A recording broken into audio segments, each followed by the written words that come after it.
It's 6 o'clock. We'll get started. I want to thank everybody for coming out. If you don't know, I'm Jeff Unruh. I'm Superintendent of Schools here. And this is our second community meeting. This isn't necessarily a series. We covered everything, I felt like, in the first meeting last Tuesday. And so if you were here, I apologize. You're going to hear a lot of the same things. I had a lot of people ask questions, and we're going to go over the same agenda items. And just like last time, feel free to ask questions at any point as we get to each item that I've got. These items that I've got are the questions that I've either been asked or been asked to elaborate on or something like that. And so if you have a question, please feel free to jump in.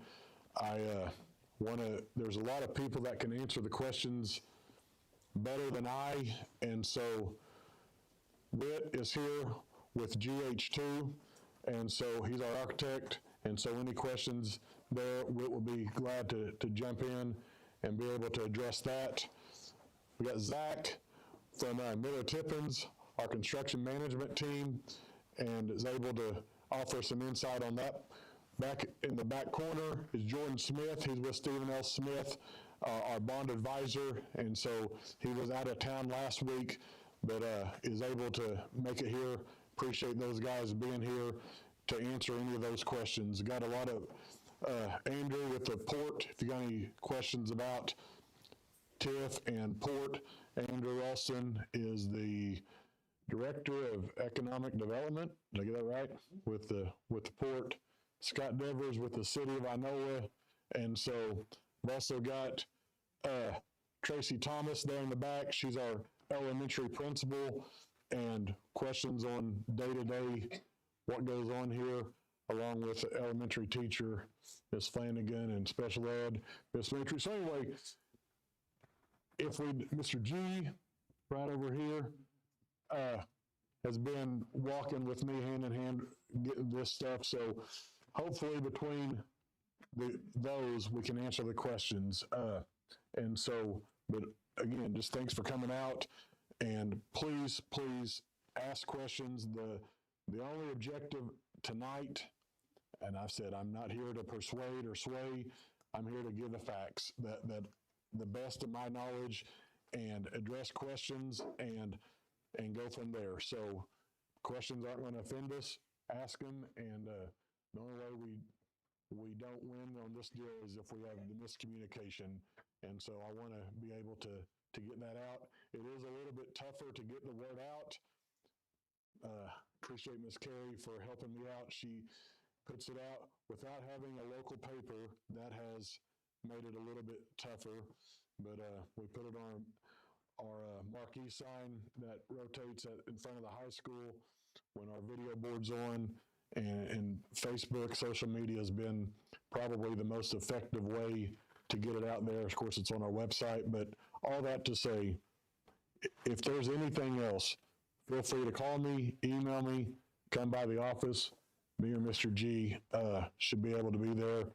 And if not, we will definitely get back with you. So with that, I had some bullet points, and we'll go over the same thing, but just starting with that, feel free to ask questions at any time. But the vote is November 18th. That's 2 weeks from today. So 2 weeks from today, and there is early voting, which will be the Thursday, Friday previous to that Tuesday, November 13th and 14th, and absentee voting is also available. And all that's obviously the Rogers County Election Board, which is right across from the courthouse there in Claremore. So was asked that question, and obviously school bonds are not 50% plus one. They have to be approved at a 60% approval. So 60% or the bond resolution fails. What are the items on the bond? And the items on the bond are the air conditioning in the gym, one-to-one, and some technology things throughout the district, and a new upper elementary. And we'll get into those a little bit more specifics here in a second. But those are the three items. And with the new upper elementary, is also renovation. Hopefully this wing right here would be one of the renovations. If you walked in what we call the early childhood, there's 12 classrooms on this east side. And when that was built, it was built with 4 classrooms in mind, 4 pre-Ks, 4 kindergarten, and 4 first grade. Well, we've outgrown that, and now it's pre-K and K and only some of the first. And so this is kind of the second grade hallway renovations to make this the first grade hallway is kind of the ideal situation for us. But all of the caveat to that is all of any renovations that we're talking about is if and when it only makes sense to do that in a financial way, if the structure, and so if it's more financially feasible to renovate, we're gonna renovate all we can. If it's past renovation. If the professionals, the experts feel like this needs to not be renovated, it's not worth that part, then we'll do that. So that's where the renovations come in. We're gonna be in school in this building next year and the year after, regardless. Obviously it's gonna take a while. Even if this thing is passed. So we're gonna have school here. And so even if it's a new upper elementary is built, there will still be things that need to be used in here.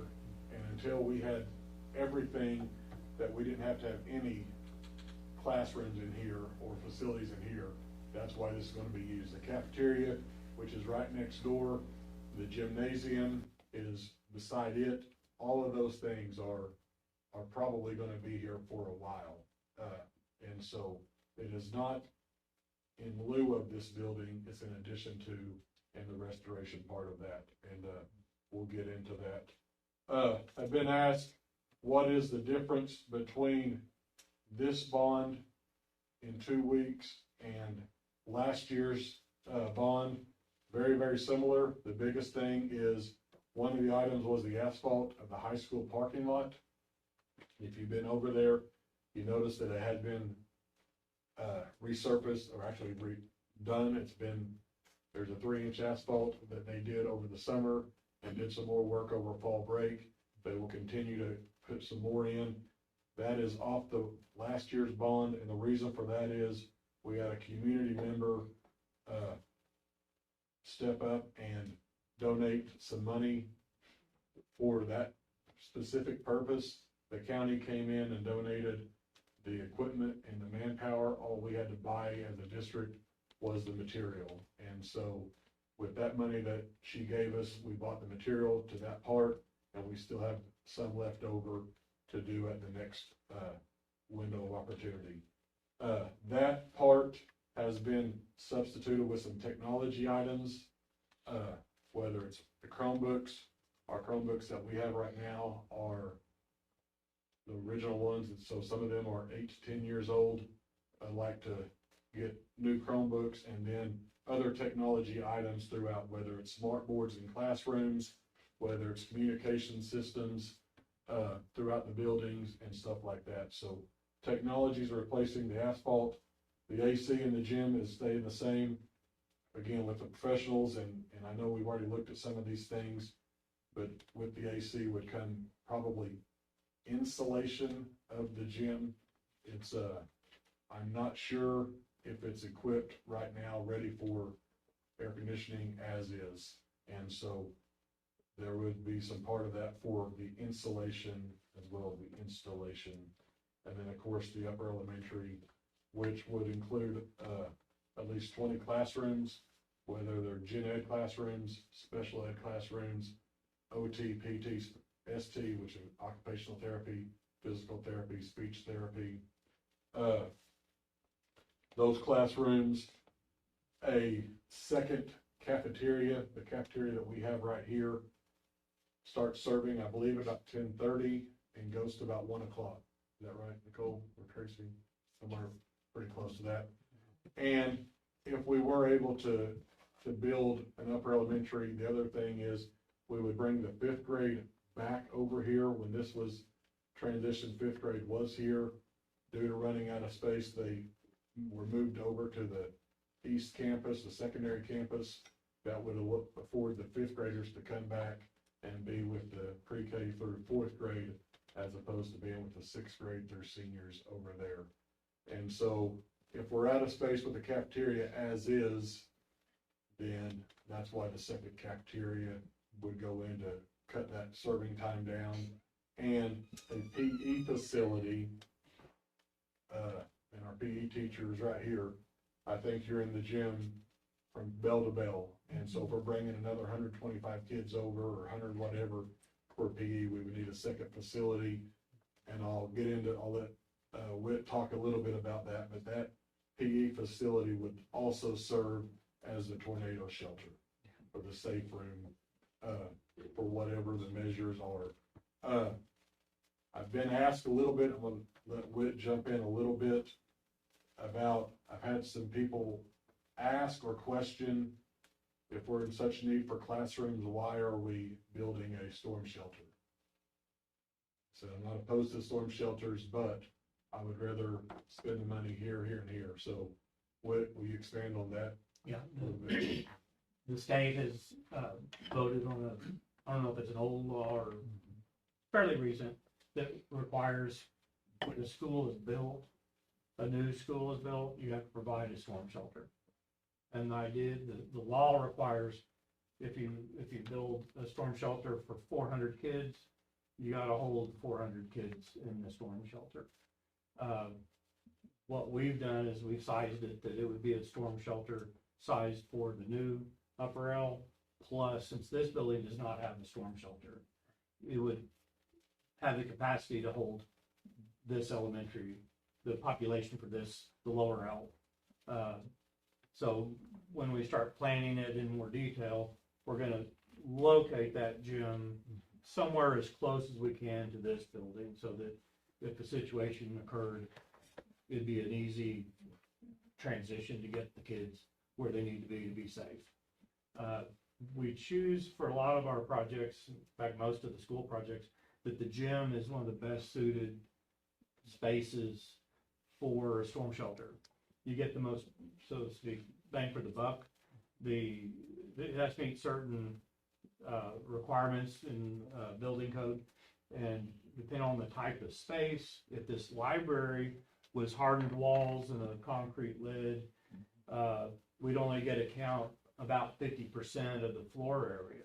So you're paying for 100% of the room to be a storm shelter, but because of its use, because there's a lot of tables, I know libraries have shelves, you can't use 100% of the space for a storm shelter to fit the kids, because they have a certain square foot per kid you have to provide. The gymnasium is probably the highest percentage. You get, I think, 75 or 80% of the floor area that we build, we get a count to hold the kids. So it's just the most economical space to construct as a storm shelter, because of the walls will probably be concrete block walls with concrete filled cells with steel reinforcing. The lid will be a concrete lid. The law, some of the regulations requires, because it's a storm shelter, they kind of shared the same requirements of the storm shelter for hurricanes. You know, a tornado episode may last 30 minutes, 45 minutes, an hour would probably be a pretty long time period. They used hurricanes, which could last, you know, a day or two. So but they make us use the same requirements. So there's a requirement to have within that hardened area some restrooms and some other elements that may not make, you know, for a short period of time, may not make it's convenient. But so there's a lot of things, and then even the ductwork that comes into the new gym, you have to design a hardened, like a vestibule almost for the ducts, because they, like, you know, a 2x4 coming through, you have to block they go by kind of sight line. If there's a direct line into the space without protection of concrete somewhere, they don't allow that. You have to, and ductwork, you know, carrying air in, to keep it heated and cooled. You have to protect those also. The doorways, the doors are special, the hardware is special, there's more hinges, there's more latches. So everything is just, it's a room on mega steroids to make it safe. It has to be sized that if the structure falls on it, the storm shelter stands. It's a safe space. I don't know if I'm getting into too much detail. No, that's great, because, I mean, the bottom line is, it is more, it brings a higher price tag. And if we just built a storm shelter that didn't double us something, like he said, we would be losing a lot of our value. But to double that as a PE facility, and just to be honest, the word gymnasium's kind of, it's not where we would be playing basketball games with bleachers and all that. For one, that diminishes the footage that we would be able to, but it would be a place where they could have PE and have their games in there, but not basketball games. So PE facility, I've heard people say, well, we don't need a third gym, or a fourth gym. We already had, it's not a gym for that part, it's a PE facility. And I think we did a great job of talking about why it is so expensive, because to FEMA stand, I mean, there's so many specs that just bring the cost. So, and that's what the person was concerned with. I understand why it's costing so much, so let's take that cost out. Well, again, that's not that's a state law. And so, wanted to talk about that. And then I was asked, when we talked about the AC at the high school gym, why are we doing that? And with all due respect, if you're a volleyball fan, or you've had someone that plays, volleyball starts July 15th and goes through fall break, and that gym gets really, really hot, just to be real honest with you, at the end of July and throughout August and even into September. Every team that we played this year, and for the last several years, the volleyball coach, we're the only, I mean, everybody's got air-conditioned gyms, is that correct? Yeah, we haven't played in an unair-conditioned gym besides our home matches for 7 years, 8 years. And so, that gym was built in '87, I believe, and when it was built, I don't think very many gyms had air conditioning. And I think that, to preface that, it was built to the basketball gym. Obviously, basketball is getting started right now when you don't need air conditioning. Volleyball wasn't a thing, especially in Inola in 1987, and wasn't for a while, and that's why that need in our mind has changed. And just to be honest with you, not only for the team, but for fans, I think it's important. We've had several schools that refuse to come play us here. They'll offer us to go play there, but anyway, so that's the air conditioning part of the gym. And just because I was asked, why do we feel like the gym is needed? I mean, why is the bond needed? Well, this was built in the early '60s, so this facility is a little over 60 years old. It's not just because of the age. We are out of space, and what I mean by out of space is we have classrooms in the modular buildings right now. Those are just facts, and that's without the 5th grade adding 100 or 125 to the population.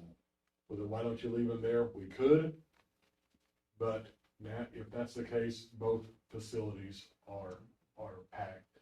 If we're able to bring the 5th grade over, that frees up middle school space, which in turn frees up high school space. And so,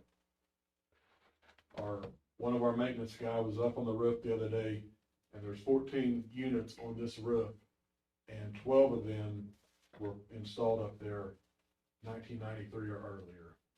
And so we have at least 12 units up there that are 30 plus years old. And so, they're still working. We're not going to replace them until they go out, but, that was part of our last bond. We had HVAC money, and we could have went and replaced them all a couple years ago. I'm glad we didn't, because we've got them a couple more years out of them. And so, but to replace them that's kind of with the same deal of renovation. It's not to replace just to replace. It's replace when needed as needed. So, with the plumbing, pipes, the electrical, the wiring has just become an issue over the years, and the roof is an issue across this whole campus. Last week, and of course, we got a lot of rain, last week, but it's not good how many buckets and cans were set up for the drips. That's not a sympathy thing, that's just a fact. So, and again, I'm not trying to play on emotions and all that. I feel like these things are what they are, and we can discuss those if need be. But that's the reason, and the fact that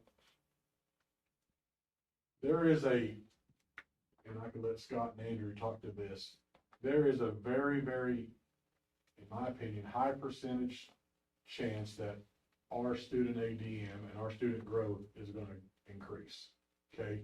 But even if not, we're in modular buildings right now. Even if not, we're probably going to be adding to those modular buildings either next year or the year after, and that's without the 5th grade. We spend about $2,500 a month out of our general fund renting or leasing those modular buildings.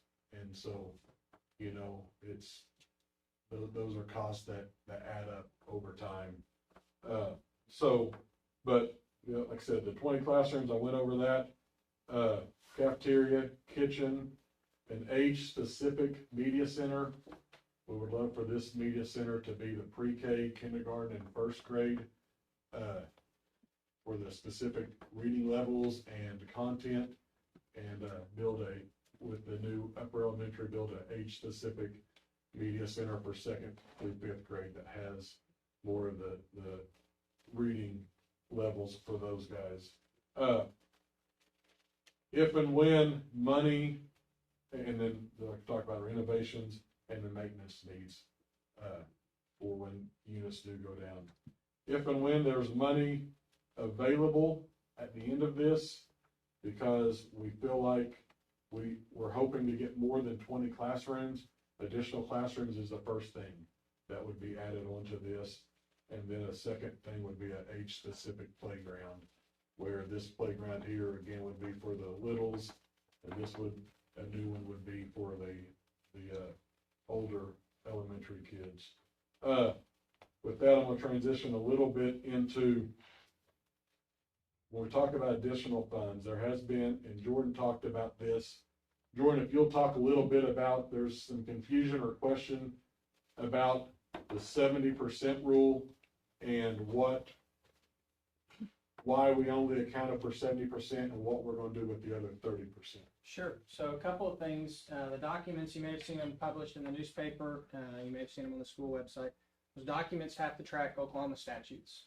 So that 70% specifically in that document that the board approved, which identifies the dollar amount in these projects, there's a statement in there that says at least 70% of the proceeds will be spent on. That's a state statute. Now, what that law actually means is you can leave 30% of a bond unaccountable. So they could leave, let's just say it's a $10 million bond. The school board by law can leave $3 million totally unaccountable. They can say, we're asking for 10, here's what we're doing with 7. We're not telling you the rest. That's not what we did. We've identified 100% of the dollars. But again, these are public documents. We've got to go through the Attorney General's office for approval. They track back to what is written in the statutes, and the statutes says that at least 70%.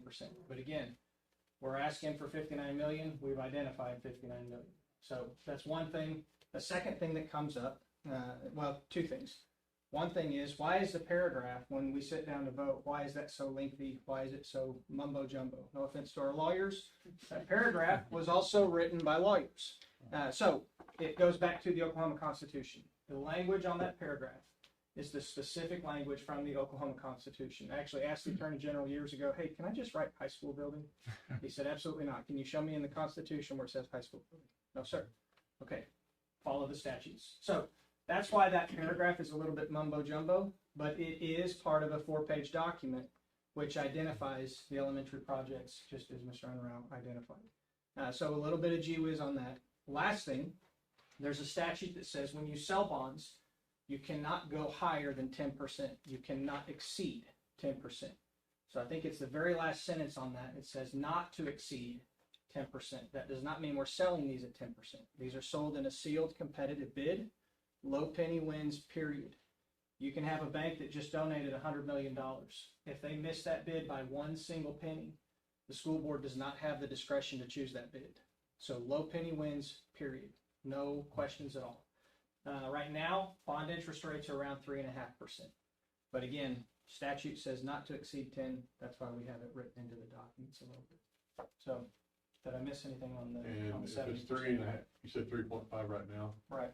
and our numbers are based on, We're estimating about 5%, 5.5. So the interest rates that we look at, anytime you package a bond, the community wants to know two things. What are the projects and how's it going to affect me? How much is it going to cost? And so if I'm telling you, here's what it's going to cost in a year, 2 years, 3 years, I want to make sure that we've got some cushion because we all know the economy moves. So we estimated about 5.5%. Right now, interest rates are about 3.5%, and that was before the 0.25% drop last week. So we've got some cushion built in there so that we can maintain our commitment. If we tell you here's what the tax impact is, we want to make sure that if the economy moves a little bit, can we still maintain that tax impact? Again, within a scope of reason, but that's the cushion we've built into on the interest rate. and that would be a direct correlation to the interest that, because I've been asked, why is there so much interest being paid on this Sure. bond? This bond, the 59 whatever million includes interest.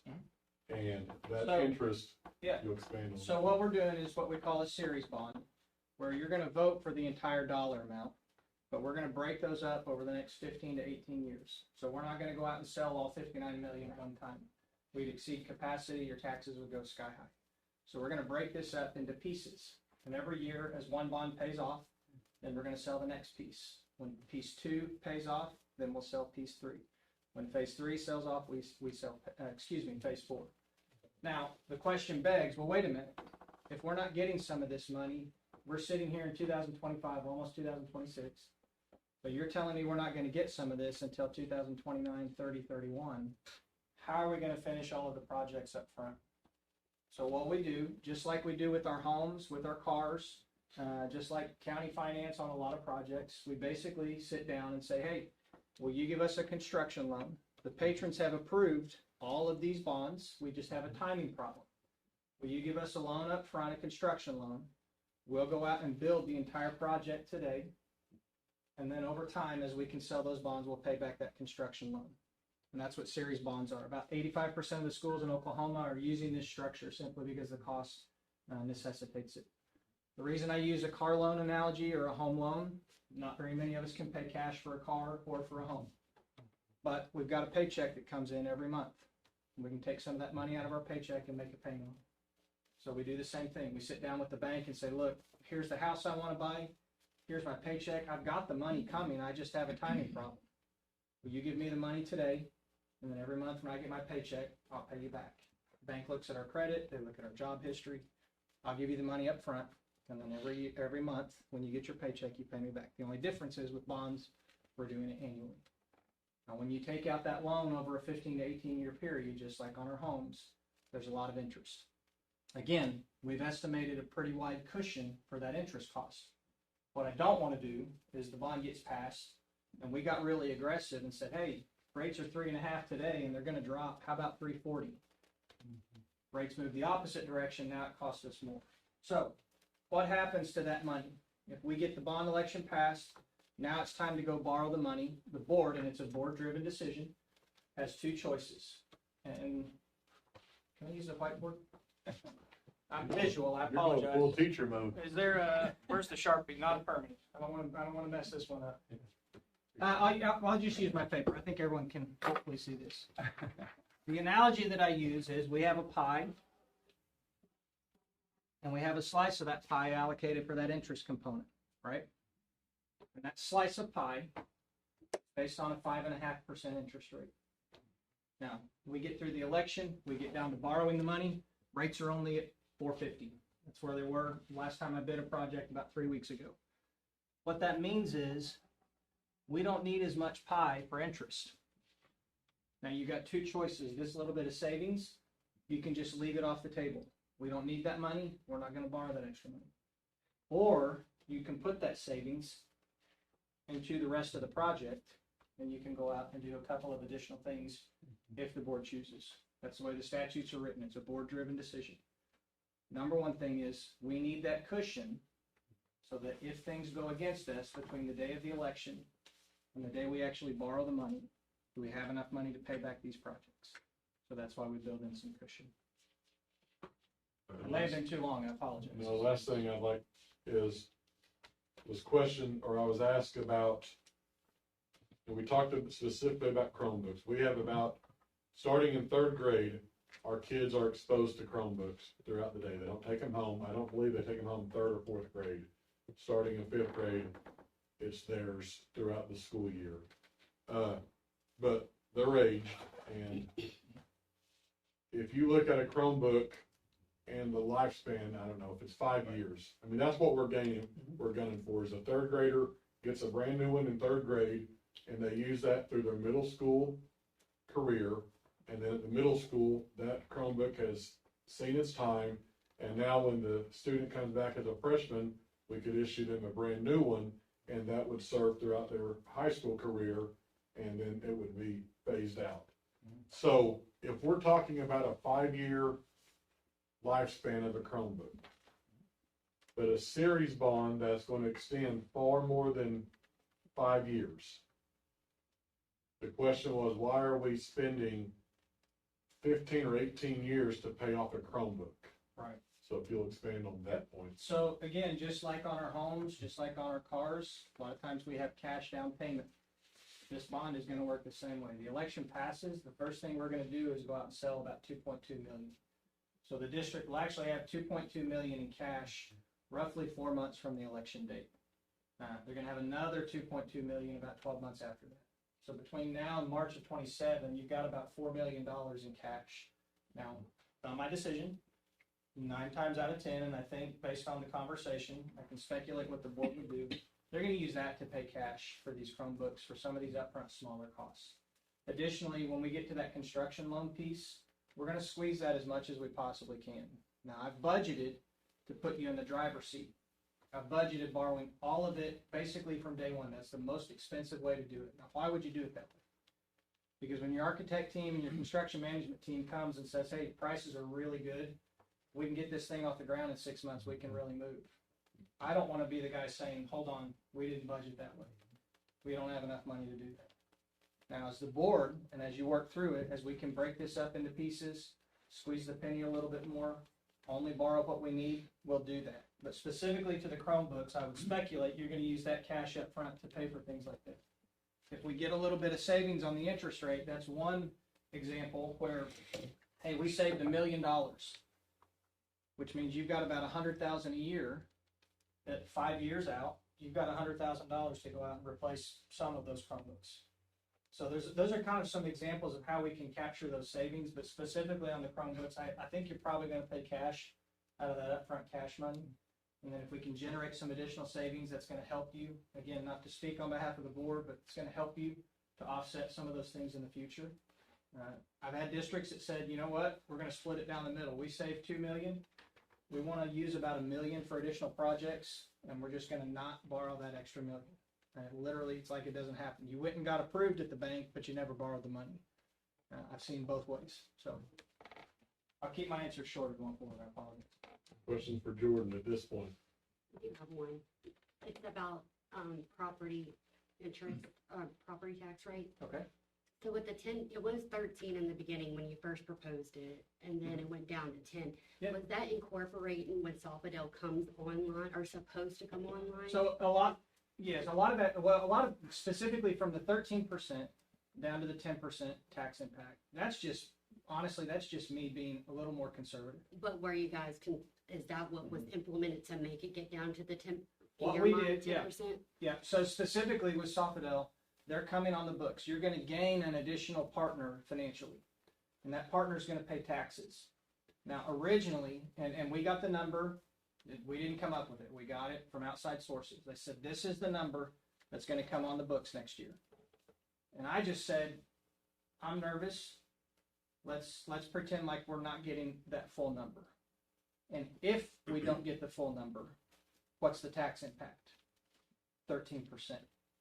There have been some additional conversations and follow through of, no, that's the real number. In fact, that number might be conservative. And I think there was some conversation of, well, if that's the real number, then why don't we use that? And that's where the 10% came in. Does that help explain it a little I bit? was just curious, like, what if Soffit comes, supposed to come online next year? Mhm. They talk, they talk Right. to the tax assessor for the county and stuff like that.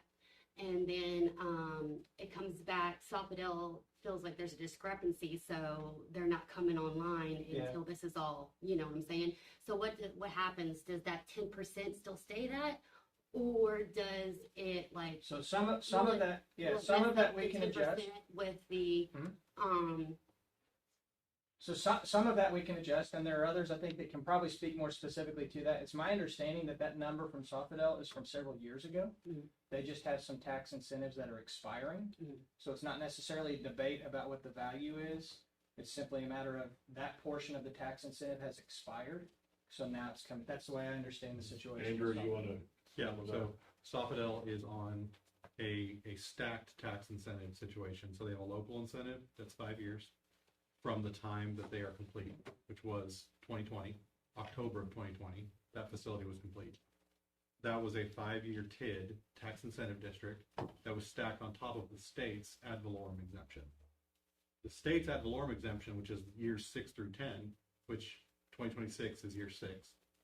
So next year, the ad valorem exemption kicks in. While Soffit is not paying property taxes on their facility, the state is required to reimburse the local taxing entities. so this, even if they had a discrepancy, the state's still, no matter what, going to pay that.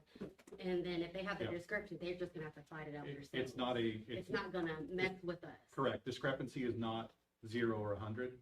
Discrepancy is if they dispute the value. Yeah, dispute was Yeah, what I meant. Which it is not, Soffit won't dispute the value during the exemption period because they're not paying the taxes. Yeah. So they have no need to dispute it until year 10 or 11, Yeah, right before they start paying the taxes. okay, just making sure, Yeah. like, cause I was worried about if they say, hey, this is not what it's supposed to Yeah. be, we're not gonna sign this in, And- and did that 10% just jump up? And to, That's what I felt like we were guaranteed with the 10%. Right. and on, with large projects, having that ad valorem exemption reimbursement, that is something that the legislature has to consider in their budget every year. So they're already budgeting for the ad valorem exemption that is coming, and then they stagger those payments over the course of the year to different entities. It's usually the schools that get paid first, I believe, on that reimbursement, and then you have like the county, the fair board, the health department, all the different taxing jurisdictions coming after that. So sometime next year, the school will get a check for the ad valorem exemption reimbursement from the state. Yeah, because when you put it, if the bond goes in, then you put it to the state, then they have to sign and then send it to the assessor, Yes, like yeah. 15 days. There's not a 15-day necessarily, but so when we sell a bond, it goes to the Attorney General, they do their legal review. Did you have all that 70% and 10%? So they do their legal review. Mhm. Then once it's signed off on, then annually, when the school does their annual budget, then the auditor will send it to the excise board. They look over everything and make sure, hey, there's no major exemption, there's no major exceptions, your numbers aren't crisscrossed or something. And then it goes on to the county for the tax rolls for the following year. Yep. Now, I will say, there's been a lot of headlines, I think you guys know better than I do, on the possibilities for Inola, for Rogers County. We haven't taken into account any of those. So these numbers do not assume any of that future growth, which I think is, at least some of it is likely. If not a lot of it is And very. that growth would be homes. Homes, businesses, any additional manufacturing, things of that nature. So it's kind of the first part of the bond, kind of thinking, so if the interest rate does come in lower than like you said, you did 3.5 weeks ago or 3 weeks ago. Yeah. That first tranche, I like the part of paying cash for technology, that makes sense. Yep. For the football stadium switcheroo, is that money kind of being allocated for that as well? Or not? That's. Or is already money set aside for that, I guess what I'm asking. No, the answer, there's no to both. That is not part of the bond, okay, for football renovations. And that will be a future expense, because it can't come out of this bond money, if that's what you're asking. Right, that's, yeah. And so, no, we're not gonna take, and that's where we talk about the 100% have to be, if we were going to do that, it would have to be included in the bond resolution. Resolutions, So- identify the projects. Yep. So that would have to be outside this money. I didn't know if that was already kind of in a plan, like where you have money kind of allocated to do that. I'm hoping that T-Mobile helps Takes it us out. I as mean, a- all the stuff that's been done over there, football wise and all that, the football, the field, the LED lights, the turf, the video board, they're getting ready to resurface the track, all that was part of the T-Mobile money, has nothing to do with this. There is a little bit of money, and with change orders, I'm not sure how much there is, we're still in the process, but any of that money could go towards that, flipping the bleachers or adding bleachers, but it's not out of this money. Okay. Last question. Whatever. I get to thinking, when I was earlier when you had said that, like, so if the interest rates go low, then that means there'll be extra funds sitting back in the back burner that's, Right. can be used, but it would go towards building fund, correct? Like, Not towards building like funds. the schools and that kind of. So it upgrades stays, or- yeah, so what do we do if we have extra Yeah, bond extra money money left is what over? I'm Yeah. saying. If the Regardless interest of the goes reason, whether it was interest rate savings, whether the bricks come in really low, we've got a little bit of extra money. Bond proceeds have to be spent basically on bond type projects. And again, it's gonna go back to that constitutional language, construct, equip, repair and remodel, acquire school furniture, fixtures and equipment, and acquire and improve school sites. Now, it's pretty broad, but that would again be a board driven decision of, hey, what's the next most important thing from a facilities perspective? Now, they don't have to spend it on those facilities. They can say, refund it back. But every school I work for, the project list is longer than the money. So, in fair perspective, most boards say, hey, we finished everything on the ballot. We've got a little bit of money left over, whether it was interest rate, whether it was construction, whether it was a donation. Let's continue. And I think, as Mr. Unruh mentioned, there's already a couple of things. We'd like to throw a few more classrooms on. So we get through the election. Normally, the first thing we're going to do while they're in the design phase, let's get the money locked up. That you just brought up, sorry. Yeah, no, it's okay. If you'll let me finish real quick. So let's get the money locked up. Now we know exactly how much money we have to deal with, which means the design team can then go in and say, hey, this was scheduled at 20 classrooms, but because of the financing, because of some savings, because of construction costs, we can get 22 classrooms out of it. So it's a little bit of a process, but that's normally what happens. Now, at the very end, if they have money left over, so 2-3 years after construction is finished and so forth, then it becomes an issue of, do we want to do a few extra playgrounds? Maybe we've got some plumbing issues we need to take care of somewhere else. Maybe it's a roofing issue on an existing building. Then it goes back to that general bond type items. Does that kind of answer what's the process for spending money? Yeah, that's what I was wondering. It just goes back into like the general structure of things, not like. It's a Like little more building broad. extra facilities, Yeah, for sports or something like that. And there's people that have a little bit of a different interpretation, but it's a little bit more broad than just, well, you just built an elementary, so you got to go do a mini elementary. Or you just did Chromebooks, so you can only buy Chromebooks. It's a little more broad than that. But again, it falls within that general scope of bond proceeds. Good question. Sorry. You're all right. It's a big decision. These are good questions. And then I was wondering, okay, so you want to add 20 more rooms. That means we're going to need more teachers. There's going to be more electric and that stuff. Has that been a lot of, looked into what our general for? So when I was asked this, we talked about we're building new classrooms, and so we're going to have teachers to, okay, is that your question? Yes, and Okay. like the electric, because I know like about a year or so ago, during the summer, we would turn off the lights and stuff, trying to conserve electricity to, for bill wise and that kind of So stuff. So I was, I don't know if this answers your question, but if we built 40 new classrooms, that doesn't mean we're gonna hire 40 new teachers, because hopefully that's replacing the 40 worst classrooms or Okay, whatever. so you're just gonna transition them into a The new room. staffing is direct correlation of our student population. Now, we will add staff when and if we need. If we we have 300-ish homes going up, is that right? You know, they talked about in the school world to do 1.2 students per household. If 300 homes go up, you're talking about 375 new students. If 375 new students come into our district, we're gonna have to hire new staff for that. If we don't grow, if we're adequately staffed now, we're adequately staffed until our numbers go up.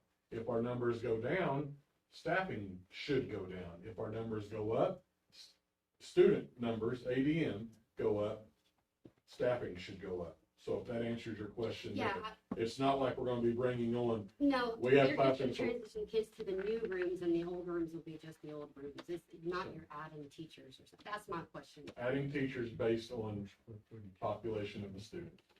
So And just for clarification purposes, staffing is paid out of a different fund and does not have to do with the school bond, right? cannot. Cannot be. You cannot do it with the school bond. Cannot do it with the school bond. Questions? Further expand on this, we're good? I'm done. Until the next one.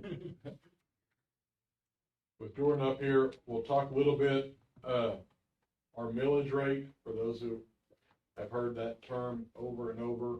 First of all, what is a mill? I don't know how long ago it was, but at one time, a mill was a form of currency. 10 mills equaled a penny. And so when you talk in terms of a mill, that one mill or $1 is equal to $1,000. Okay, it's 1/1,000th of a dollar. Our millage rate, which impacts, so there's three funds that the schools have: the general fund, the building fund, and what they call the sinking fund. General fund and building fund, and I can show you the numbers. I've got a couple of information sheets with some graphs and numbers. I'm not going to distribute those to you but I have plenty of them. I don't want you to feel like I'm forcing this down. If you like them, I will get you as many copies of graphs and stuff like that. But on the one that I came up with, where we compared the county schools, okay? We compared the schools within 30-mile radius. We compared schools that are outside of 30-mile radius that are very similar in socioeconomic, ADM, all of that stuff. So we came up with 37 schools that meet that criteria, either very similar to us, within 30 miles of us, or within the county, okay? On all 37 of those, when you talk about general fund, the general fund millage is going to be, it has to be at least 35, can't be more than 40 based on state law. Every one of these is between 35 and even less than 37. So it's 35 or 36. Building fund is mostly around 5, and I think every one of them are within a point of 5. The discrepancy on this is the sinking fund. Sinking fund is the money that can go towards paying bonds. Yeah, so the way I always describe millage, it's a fancy word for tax rate, basically is what it boils down to. The nice thing about millage, whether you have $1 million home, $100,000 home, or a $10,000 home, you're gonna pay the same tax rate. That's really what a mill is. As Mr. Unruh mentioned, you've got general fund. So when you look at your tax bill, there's gonna be a millage rate, a percentage, a tax rate that goes towards general fund, which is your salaries, your lighting, some of your bills. You have building fund, which cannot be spent on salaries as a general rule. There's a few exceptions. You've got building fund, which is your renovation, your construction, your repair, your upkeep of your facilities. And again, it's generally 5. And then you've got sinking fund. The Oklahoma legislators 100 years ago said, hey, if schools are gonna borrow extra money, we need to know that that money is spent properly and that it's repaid properly. So there are separate lockbox accounts. When the school gets the bond money, it goes into the bond fund. It does not go into general fund or building fund. When the taxes are collected, that separate tax rate for the bond, that sinking fund, that millage, it goes into a separate account only to pay back the bond. So there's no commingling of monies between any of these accounts. Now again, it's just a fancy word for tax rate. Again, that building fund and general fund across the state are pretty static. There's a few real small exceptions that cause some of that fluctuation. But generally speaking, it's 35 mils for general fund, 5 mils for building fund. The only variable is sinking fund. And that's where patrons get to vote. You can vote to pay a little bit more taxes if you want for a specific dollar amount for a specific set of projects. So if you choose the new elementary, you are giving the board authority to take out a special loan and charge a special tax only for this project. And that's basically the way bond issues work and the way millage works. But I think to your point, millage rate for Inola schools is pretty low compared to your partners. Which simply means your neighboring districts, your peer group, they're spending more on their facilities. Now they chose to, they voted to do that, but they're spending more on their facilities because they wanted different opportunities or different facilities. It's not a criticism of Inola, but oftentimes people say, well, how do our neighbors do this? Well, they're paying twice as much. Their millage rate for taxes for bonds, maybe twice as high, maybe 3 times as high. I've had districts all the time, they say, how come my neighbor 20 miles away has that brand new gym and we don't? Well, because your millage rate is half. The tax rate that you're paying for special projects is half of what they're paying. And that's basically how millage rate works. Did I answer kind of the question on that? So on that chart, there's 37 schools, and when you take the average of those 37 schools, the average millage rate is 24.73. Okay, and there's, like I said, there's 37 of them. Our millage rate is number 35 of 37. There's 2 schools below us, and that is Holbert, and that is OK. Those are the 2 schools out of the 37 that are below us. Now that on this that I came up with, it ranges anywhere from 6. The highest millage rate is 48.33. We're at 11.74. County average is 19.92. So the tax rate for your bonds, you're almost at the lowest right now compared to your peer group. When this bond passes, we're gonna go to about 19, which I think is right, basically right on par with average. So just a shade below the county average, a little bit below the county average, but Yeah, but think about that as a tax rate. The mill, it does get a little confusing. Just think about it like a tax rate. That seems to be the best way to really apply. And again, the good news is whether you've got a $1 million property, a $10 million property, the property owners are paying the same tax rate for the bond. So it's not changing based on the value of the home. That the actual tax bill will, obviously, because the rate is different. But the rate is the same across the district. So the millage rate in our district, in Inola, in 2003 was around 29 to where it is now. From 29, a little over 20 years ago, to 11 now. And that's kind of why we're where we are a little bit. When everybody around, I'm going to say everybody, when some districts around us are in the low 20s, mid 20s, and they're there every year, and we have dropped to 11.74 as of the beginning of the calendar year, I believe is what that was. So, questions about mills? Questions about If the bond passes, where would that put us at in 19 with everybody else? at the 5.5% interest and all of that? I'm not going to say the word worst case, but we feel like it's yeah, so we've got it projected at 19, just under 20. In all honesty, we try and maintain that because if you voted to go to that, what we normally want to do is accelerate and pay it off a little bit earlier. So as long as we can do that and not exceed that target tax rate, we want to. But every year we look at your valuation. We look at, did Sofidel argue this year? Did they leave it alone? Have you had other growth and development? Those 300 homes, did they come on the tax rolls? Can we accelerate and pay this off a little bit early based on your financial growth as a community? And if we can and maintain that, then normally we will make small adjustments. If it doesn't look like the economy is where we want to accelerate that, then we just hold where we are. Kind of in that same vein, the net assessed valuation, Jordan ran the numbers and well, actually the county assessor gave me currently, as of a week ago yesterday, our current net assessed valuation of Inola School District was $64.7 million. 64.7. Little bit of reference when I talked about 20 some odd years ago, we were at 29. At that same time, our net assessed valuation was 20.6 million. And so now we went up to 64.7. Now, through the county assessor's words, not mine, a conservative valuation of Sofadel. He has the conservative current estimated value of Sofadel, all the accounts combined, real and personal, is approximately $755.4 million, which would equate to us about 11% of that. So Sofadel in and of itself would be a little bit over $83.1 million, which is 11% of the fair cash. So if we're at 64 points, let's just say we're at 65 right now.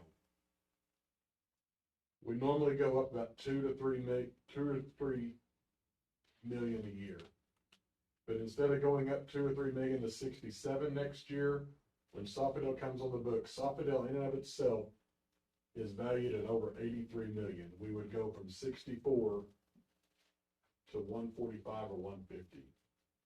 That is a step that is, I mean, again, 25 years ago, we were 20 million, we went up to 64, and then in 1 year, we go from 64 to about 145.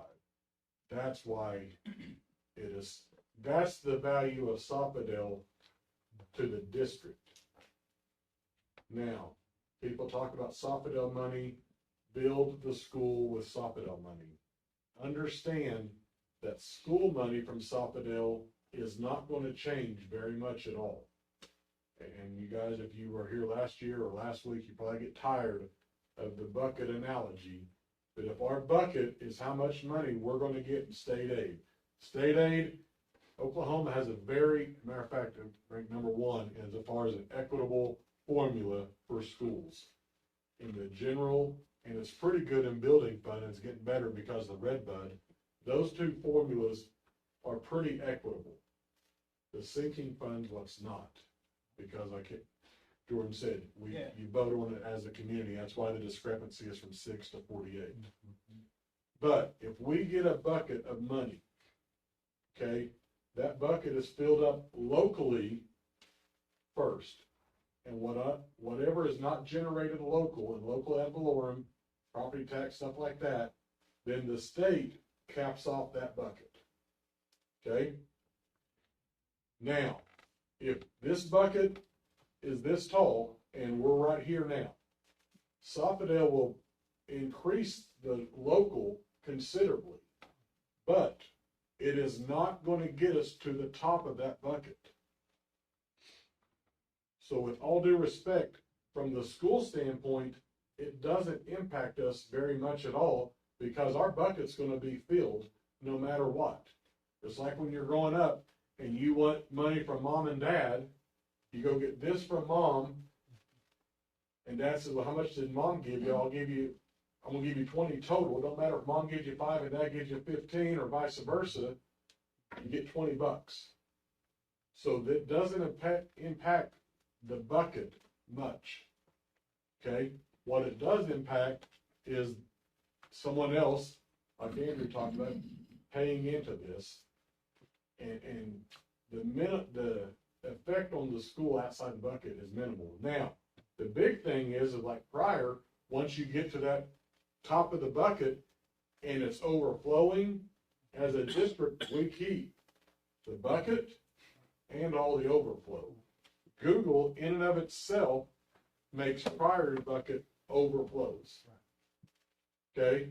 So will Sofadel get us to the top? No. Will they help a bunch? get us up there? Yes, they will. And then, if another company goes on, it won't take much more of another company to get us over the top and off the formula. So that is the impact. But as far as what it will do to us, it will, the way I figured today, it will add maybe $150,000 to the general fund.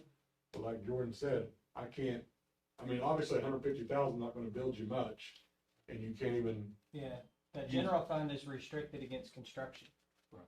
So I did the math on Sofidel coming on, your building fund, which is 5 mils, that's your construction money. With Sofidel is only gonna deliver about 750,000 a year. So it's just not enough money to do construction of this magnitude. And there are still, even if you get past that state aid threshold, so the way I look at it, the state basically says, it's about, and this is a hypothetical number, so don't hold me to this, but it's $10,000 per kid for an education. Now, if you get 5,000 locally through your property taxes, then the state will give you 5,000 and get you that 10,000. However, if you get 8,000 locally, we're only going to give you 2. So the state is not going to go above that $10,000 limit. Now, if your local taxes get high enough because of growth and big corporate partners and so forth, that you can deliver 15,000, well, then you get to keep that.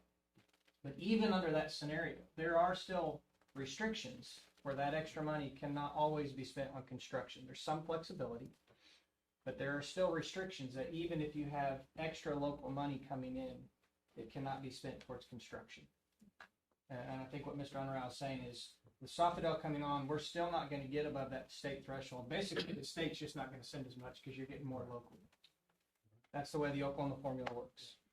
Now, even with Sofidel, your building fund, again, which is your construction, that still only generates about $750,000 a year. And again, with construction and the scope of work that you need to accomplish, it'd take you 45 years to save the money.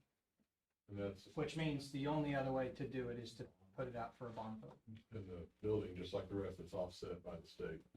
So, any other questions about that? So for example, like Pryor has a ton of new construction and new renovations. Are they're still having to bond Yes, to do Yes, that, ma'am. aren't they? correct. Okay, Yeah, we do their work as well. So. okay. So the bond, And they don't want their, I'm sorry, Well- to finish that, Their They're millage- keeping their mill where it is, so they're. and their mill is constantly is low. Their mill is, Relative to the county, yeah, but they're still higher than where you are. oh yeah, but I mean, About if we're- 15, 16. they are 16.19 here. And so I think where we were the third lowest, I think they're the 6th lowest on this sheet. And so because now they don't want to go down any further because So they're constantly saying bond, in a bond. now, and what you probably have seen across, if you watch the news, almost every district puts out there, no tax rate increase. Ulaga just passed a bond the other day for, I believe, $35 million, of which they're gonna have, they figure, I think, $7 million in interest, so they're gonna have $28 million worth of renovations, $35 million, no tax increase.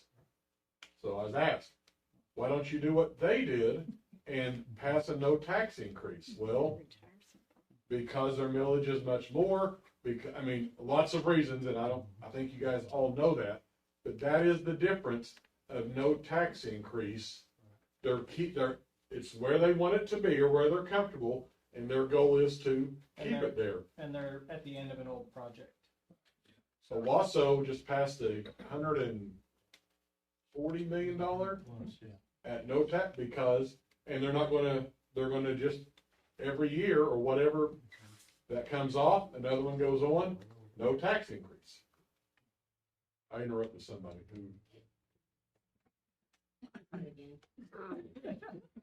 I'm not 100% on bonds, and I'm not gonna act like I know everything about them, so that's why I'm asking this question, so I hope it's not dumb. No.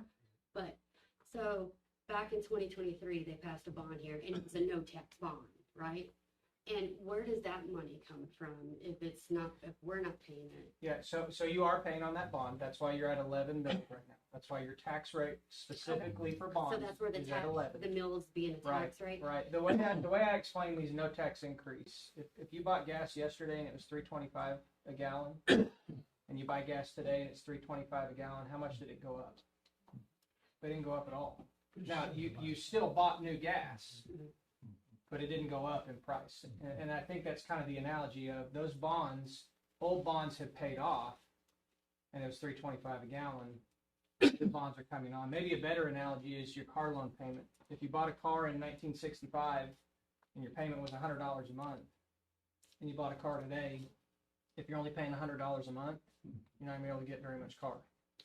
And that's kind of why Inola is in a situation of we need to bump our car payment a little bit so that we can accomplish the needs that we have today. So, okay, two different analogies, but does it make a little bit of sense? Yeah, I was just wondering, because you said that's one of the things you can't build structure from. And that's out of general fund taxes. Remember, on your tax bill, there's 3 different types of taxes that are collected. There's general fund, which goes to pay the teachers and salaries and so forth. Okay. That money cannot be spent on new construction. You have building fund, which you can spend on new construction, but because it's so low, it doesn't deliver very much money at all. And then the third option is if you vote as a community, you have sinking fund. So you have 3 different So you can portions use on your from tax the sinking bill. fund to build new construction. Right. Basically, yeah. That's what I was trying to figure out. Yeah, no, good question. So I think really the no tax increase is kind of misleading because your taxes would go down if you didn't vote for it. Sure. Right. They didn't say no tax increase or a tax decrease, it just stated that. And that's, if you want to sabotage them, you say, there's no tax increase, if I vote no, it's a tax decrease, but Yeah. that's exactly. Is that where they can maintain whatever they might need to do though? That's where it's, Right. as a community, you've got to get it to where you're comfortable and then maintain it.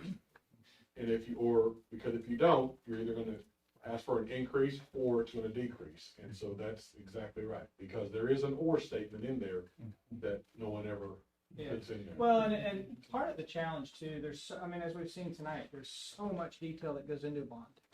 Now, at the end of the day, in my opinion, the detail needs to be on the facilities, the improvements, how the children benefit from it. The tax cost is important. I'm not trying to say it isn't. But at the end of the day, we need to make sure we have a good understanding of how will our kids benefit from this. And so that's why oftentimes on tax, you'll hear, we try and simplify that answer to keep it short and simple. If I stand up here and give you a 45-minute explanation, at one point you're going to fall asleep or walk out. And 2, when you sit down to vote, you're going to be, I don't remember what he said about that. So that's why we try and keep that as short and as simple as possible. But again, the crux of the question is, do I, as a voter, think our kids need this? Do I think it's worth it for our community, for those kids, based on this particular cost? And that's kind of what we try and focus the information on. And then take those good questions as they come. In the same breath, also, we have to be understanding if somebody votes no, we don't know their personal. Sure, everyone, yeah. The one Not thing to I've make always them feel said. guilty about it, Yeah. because they do care about the kids. Yeah, the one thing I've always said when it comes to taxes and money and bond issues, it's really, really intimate, meaning it affects every one of us a little differently, and it's also really emotional, and that's okay. I mean, the running joke that I use, my wife and I can't decide where to go to dinner. Yeah. Well, she's the person I'm closest with in this world, so how can I expect everyone to agree with me on something as big and as impactful as the school district? So. Andrew, I've been asked, and because we'll keep it to school bond stuff, but in the school bond realm,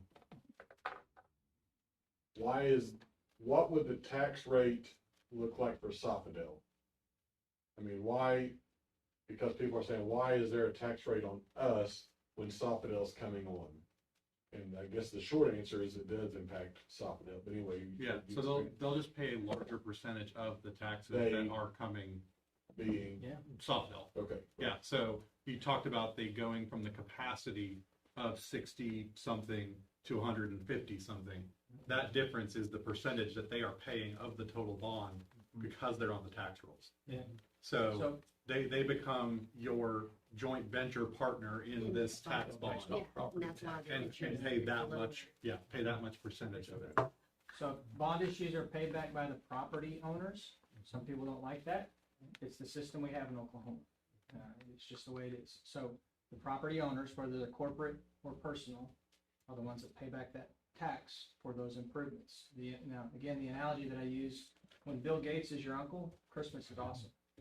And you kind of got a situation where Bill Gates, I don't think he owns Softbell. And remember, Softbell is a taxpayer without being a voter.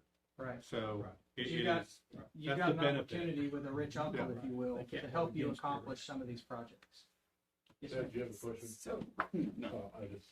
so on the Okay. financial, situation, would you say, you know, with your experience and everything, that with a small town, growth is actually beneficial? From a financial perspective, absolutely. Absolutely. If I can have a corporate partner that's gonna pay for half of the bill, and they're not gonna bring a single student in on that particular campus, now hopefully job growth and so forth, but if I have a corporate partner that will pay a good portion of the tax bill, but I don't have to provide a desk for a student that lives in that manufacturing plant, it's absolutely a win, in my opinion. Yeah. After all, the tax incentives go away. Yeah, well, and Because, right you know, now, like right now, this, it's a little bit irrelevant because you're still collecting. I mean, to a small extent, at the end of the day, you don't care who writes the check. well, but like the You SO just bill wanna- for the next 5 years, Yeah, I as a taxpayer is paying the state to pay SO bill. right, sure, yeah, I get where you're coming from in that, Yeah. yeah. So they- once the tax but yeah, incentives go away, then it's great. Yeah, the way that we have to look at it when we're, you know, us and everybody else involved in recruiting growth to a particular area, you have to look at what the return on investment is over the long term, because they're gonna say, we need this to build and get up and running and to operate and to choose your location. And we have to decide, is that worth it for us to do this much up front so that they will benefit us this much long term? And it's a hard formula to put together for any community, not just a small one like this. And ultimately, it's pretty easy when it comes to these larger manufacturing projects to see the total number long-term versus short-term. But you have to look at secondary, tertiary impacts. And one of those is the fact that our tax structure, the way it is and the way they're talking about it, is that he doesn't have flexibility in where he can spend funds and how they're collected. And so one thing you can do, you know, to make sure that you are having your funds go into the right place is to make sure that you direct them there. And the only way to do that is local incentive structures. Because you are collecting the taxes locally, you can direct them where to go with those structures. Whereas the standard law does not allow you to do that. And that's where the bonds actually come in. And You have to then be able to finance that construction. And that's where the bonds come in. I can worry about that toll coming through here and showing it. Yeah, corporate partners from a financial perspective are really good. They pay- They're taxpayers. Yeah, they're taxpayers normally, Without first- right? They're, well, and the big thing that I look at is they're not bringing additional strain. And I'm not suggesting that children are a strain, but from a facilities perspective, if 500 kids show up, you have to have 500 desks. For every square foot at a manufacturing plant, no kid lives there. So they're gonna pay taxes for that square footage at a manufacturing without demanding any additional seats for that square footage at manufacturing. So it's a revenue win. So I guess pretty much basically, the millage was at 20 like in 2003. So pretty much if we'd have maintained the same millage the whole time, you'd have come and said, guess what? I know that you're getting a brand new school, no tax increase. It's just, we dropped Probably- down instead of keeping it where it should have You been. probably would have done it a long time ago, quite honestly. Right. Because we weren't able to maintain. Right. so the 20+ years of not maintaining. They've just trickled down a But little then bit. maintain And that, down source of and that's not a criticism of anyone in the past. No, I'm It's just saying like yeah. the years of, you know, keeping it steady or whatever, or decreasing it has kind of run its toll, and now we're having to rethink the situation. Right. And then, of course, the last couple of years with the cost of inflation on facilities, on bricks, on everything, that's kind of aggravating. Why do we have to step back up? Because it's just gotten more expensive to do the same thing So if you had built it 5 years ago, your square footage cost would have been quite a bit less. Maybe it would have been a 7% increase. Well, and somebody asked last week, when does this become a crisis for our facility? And I think we're there. I mean, you can ask, we have a couple of teachers here, and we're there. I mean, we have a classroom that's on an outside wall that you can see daylight through. When it rained last week, our PE teacher couldn't have a normal PE day because there were so many buckets catching, and regular classroom had buckets everywhere. If an air conditioner or heater goes out, as Mr. Unruh said, the units are so old, it takes weeks to get parts. So we have classrooms that we have to put portable heaters in or fans in that don't do the job. We don't have heater air in the hallways, so on these really cold and hot days, our kids have to put coats on to go to the bathrooms. The portables, our awnings, just the weather beat them down. And last week we didn't have replacements up yet, and our kids just got drenched just trying to get into the cafeteria. These conditions are just not, they're not okay. They're not okay for our kids. And our teachers do not complain, and they show up every day and give our kids an unbelievable education without complaining. And he talked about how much he pays every month for these portables, and that could be used on curriculum and hands-on manipulatives for our kids to even provide a better education. And our kids deserve that. Our teachers deserve that, and it breaks my heart every day that they come to school, they don't complain, our kids smile, and they just deserve better. And they can go to Catoosa into a $70 million elementary, and I know what it looks like. They can go to Verdigris and play in that gym, you know. Sequoia got a brand new elementary, and these are all within driving distance, and they can do that. And our kids deserve that. I mean, we have a supportive community. I go to football games, I go to basketball games. This community supports, and our babies deserve that, and our teachers deserve that. And I just wanted to say we're in a crisis, and I think these people that are here every day would agree.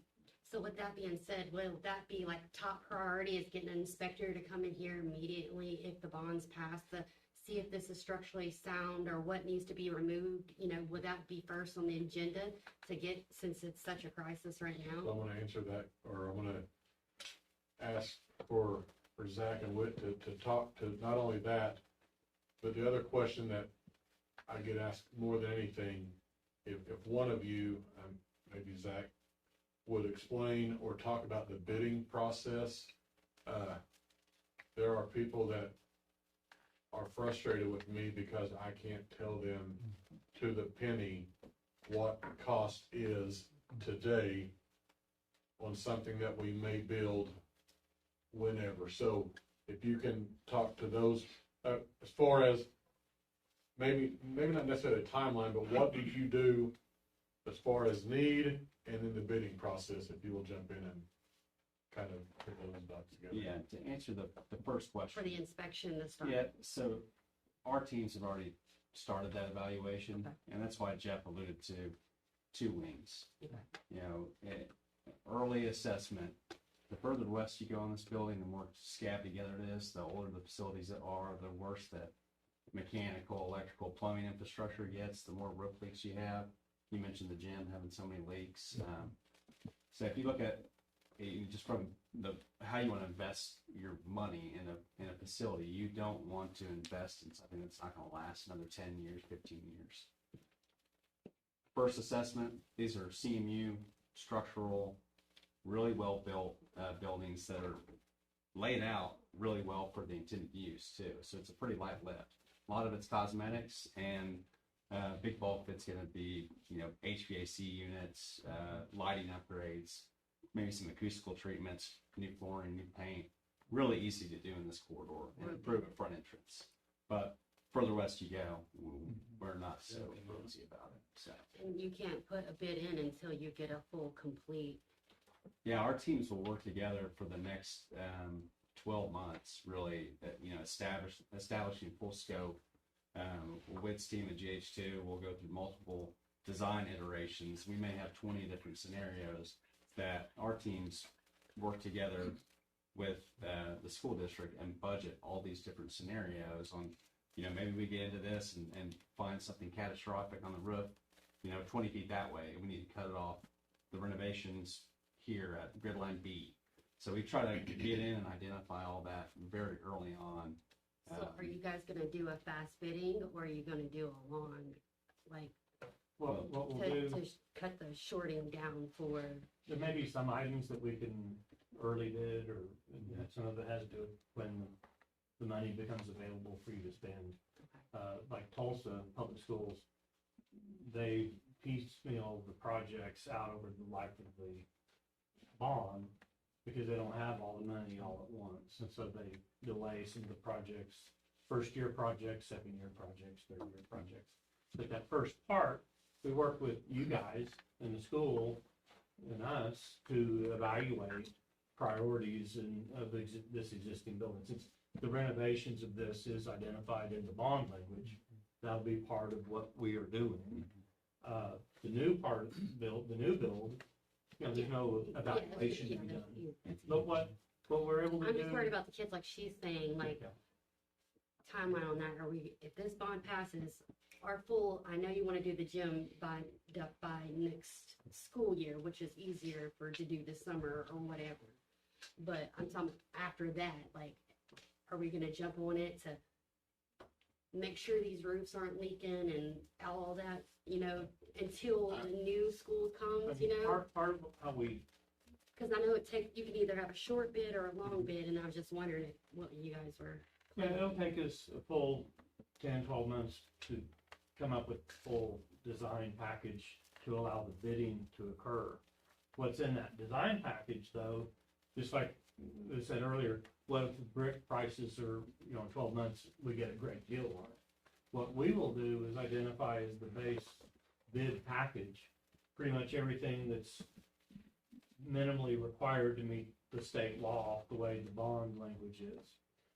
But our bid package may identify an extra wing of 4 classrooms or 8 classrooms, or maybe a better quality carpet that will last an extra 10 years.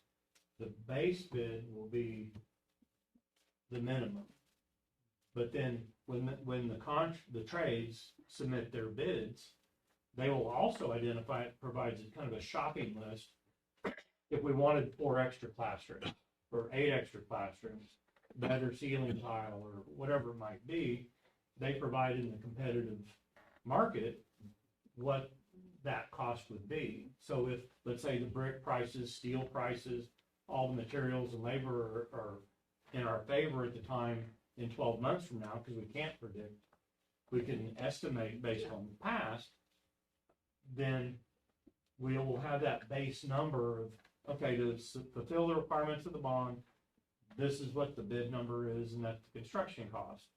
If we're lucky with the cost of construction and labor, we might be able to say, but we get the shopping list, we can do an additional 4 classrooms, renovate a little more of this building, or do little things here and there because the bidding environment was favorable in 12 months. So we, through the way we put the drawings together and the way that it's bid, it gives you guys a shopping list that say, we've got to take these numbers, but we also have enough money to do these extra enhancements.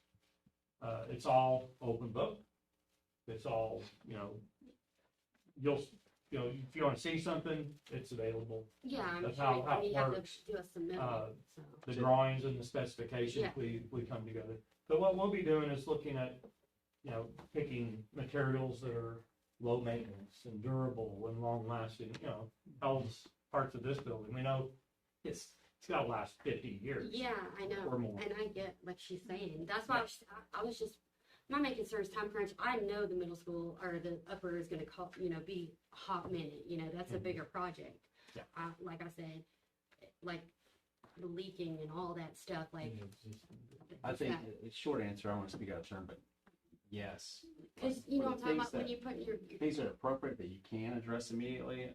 I think that the attempt would be to essentially Band-Aid them, so to improve the situation. yes, In areas that you know that aren't gonna without last forever. using too much funds to do Exactly. it. Is- Yeah, That's so what short I'm answer- asking you, if you're gonna jump on it that way and then assess it from If, there. if we know that, part of the building's gonna be renovated and there's a existing roof leak that's been a pain for 2 years, our recommendation is gonna be to address it immediately, because nothing is gonna deteriorate a building quicker than water. Yeah. Or envelope issues, so short answer is yes. And some of it, to do the phase bidding, there's risk involved with that.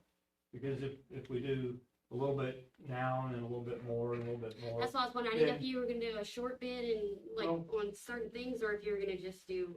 If we had our druthers, we'd do one bid. Yeah. Because if we do multiple bids, by the time, let's say we're thinking we're getting good numbers early on, and we're committing dollars, by the time we're at the end, let's say the bidding environment's changed, or, it's just not that good, we may have spent too many dollars early on that we can't complete the bond. And so, if I had my druthers, the safest route is to do one bid package. Get it out as quick. And for the trades, you get better numbers and quantity. So if your electrical contractor sees a huge project, they're cutting their margins a little bit tighter because it's more favorable to them. And so rather than a whole bunch of little bitty small piecemeal projects, you're gonna get, again, the best bang for the buck if it's the bigger the project. And to answer your second question, so it's not the bidding, the bidding timeframe is the same no matter the size of the project. Yeah. We follow a Title 61 statute, state law in Oklahoma, which is the Competitive Bidding Act. And we have to allow at a minimum 21 days to solicit the project twice within those 21 days and receive sealed bids from qualified multiple contracts or trade. We rip and read those bids aloud in a public setting with the school district. So all the bidders know where they stand immediately that day. So that's how the Competitive Bidding Act works. But bidding is it's not a bidding process. It's a design and pre-construction process that takes the time. The bidding we may give 28 days just to generate enough time. Well, that's what I was wondering, because you have a minimum, but you can go over the max. Yeah. That's what I was asking. We would recommend Time-wise, 28. what in your mind, if you were trying to lock like 6 months, or if you were trying to do like, There'll be smaller components that can be addressed quicker, but the major projects there's going to be a big time Yeah, gap between yeah. the Which is bond understandable. passing and the design being. Yeah.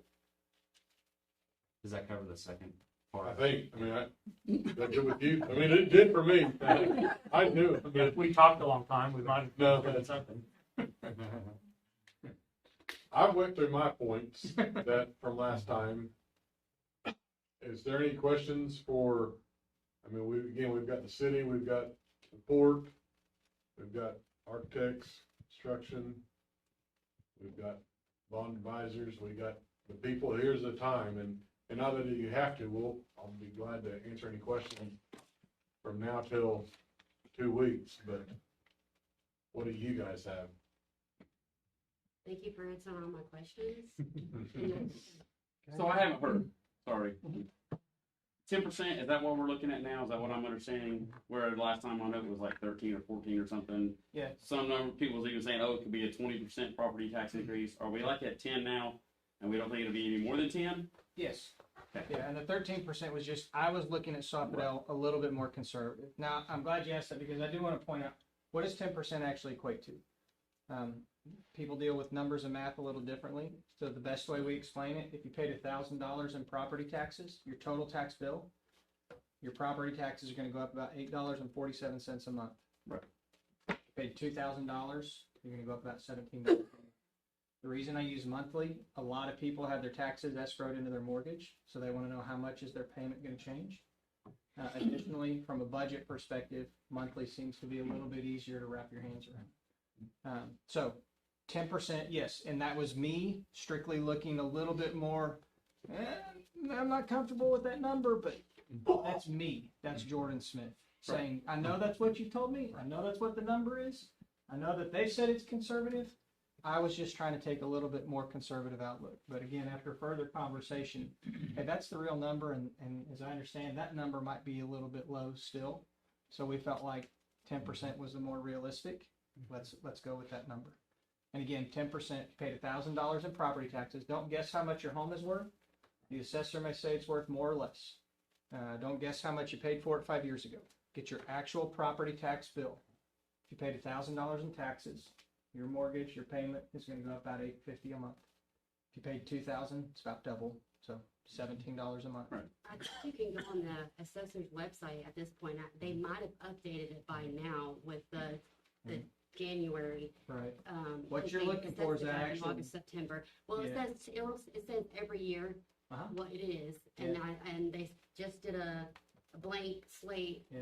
From August to September, and it said this is when you're 25. They haven't put the numbers in yet. Sure. So Now, and I will tell you, if you built a swimming pool, your property taxes are probably going to change. If you go out to Western Oklahoma, they joke about if you're going to put down gravel in the driveway, do it in the middle of the night. Don't get caught. My point is, if your property value has changed, you bought more land, you built a shop, you built a swimming pool. If that has changed, your taxes will change. But as far as what we can control with the bond, that's the bond impact. Is that $8.50 a month? 10%. It won't be more than 10%. Right, that's what we're showing. Right. Could it be less? It could, absolutely. Absolutely. Now, as I mentioned earlier, Right. quite honestly, our goal is to kind of maintain as much of that as possible. If we can shorten this from 18 to 15 or 18 to 13, heaven forbid, that'd be amazing. In years, you mean? If we can pay it off a little bit earlier, we will. Maintain that standard. Right, well, that would be a future vote at a future time. Yeah, probably that But would be the again, whole. right, but again, most districts are gonna continue because you've got more projects coming. Right, or things need to be made. Right, right. Good question.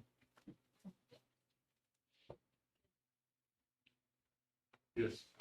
So I just wanted to follow up a little bit on the discussion we had last meeting regarding the difference between this school bond and then the school funds that are allotted in the smelter project plan.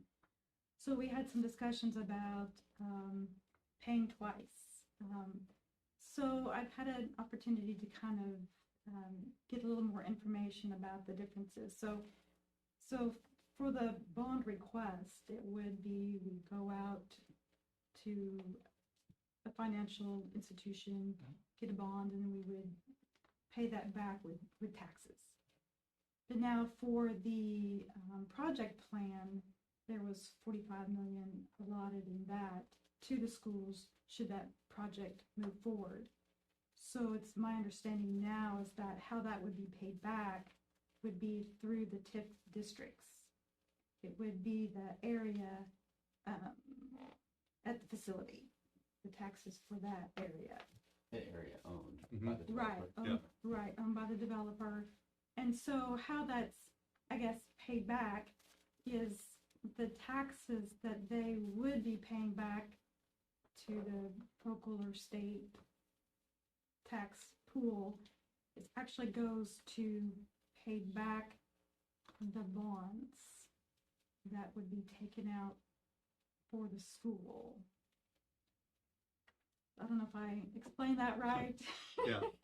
So the way that the project plan's set up, you're talking about funds that are coming from the taxes that EGA will pay. And those will be collected at the Inola Industrial Authority. And the Inola Industrial Authority has been prescribed by that project plan of how they are to distribute those funds, how they are to finance those funds, and how what their scope of project work is. So anything that has to do with schools in there, I think is pretty general. So you can take any money from that as it collects and finance projects through the TIF money.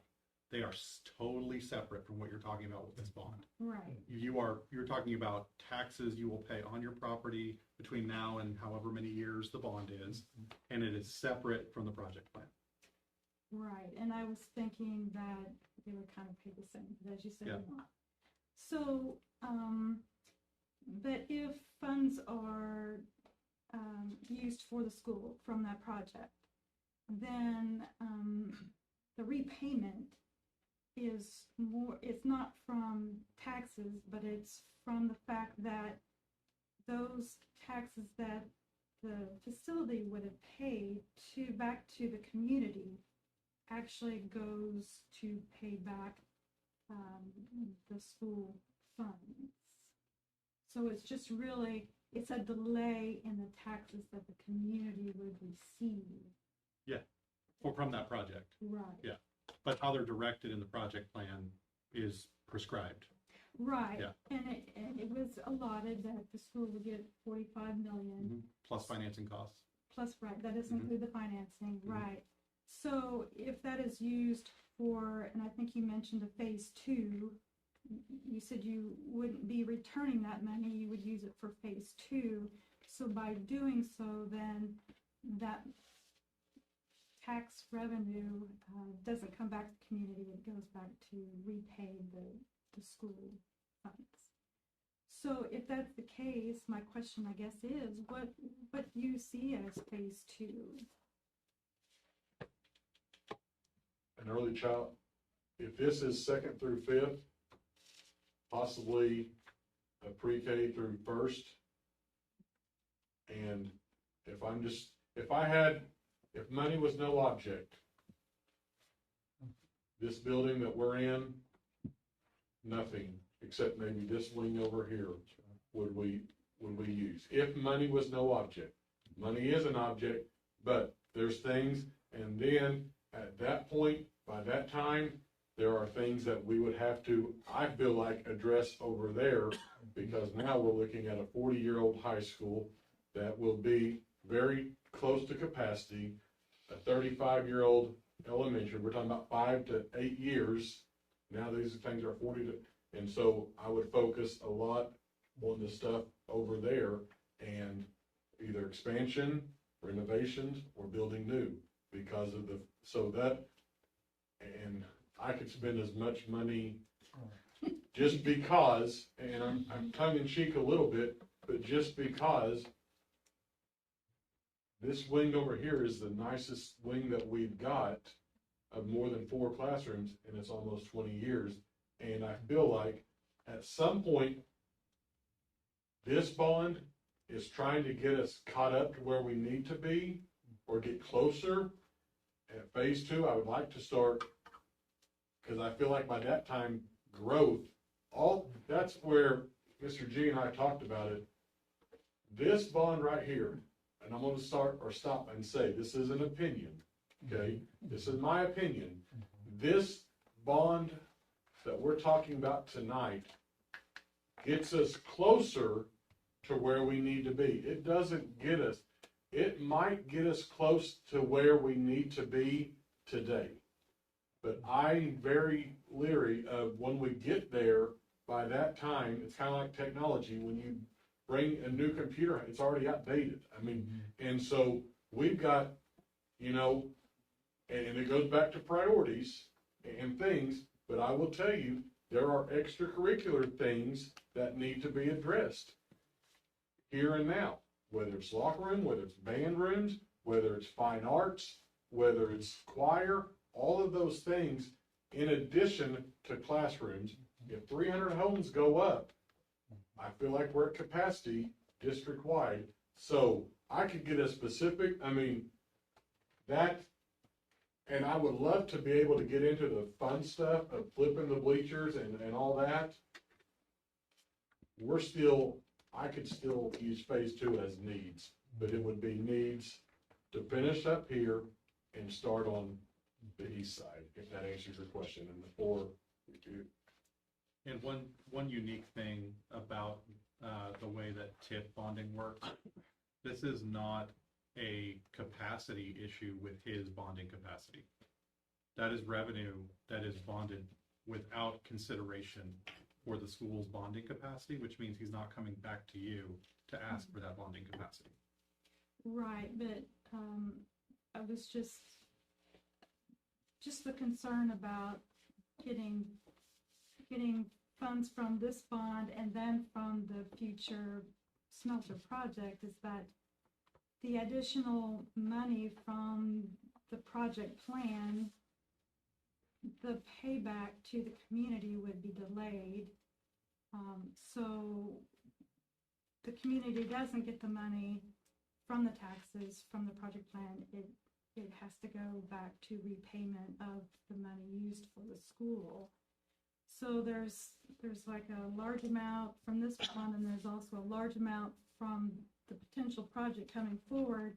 And I was just wanting to make sure that if we're providing funds for the second phase, that it's used wisely and not really necessarily for wants, but for specific items that we have in mind and have been addressed that are really,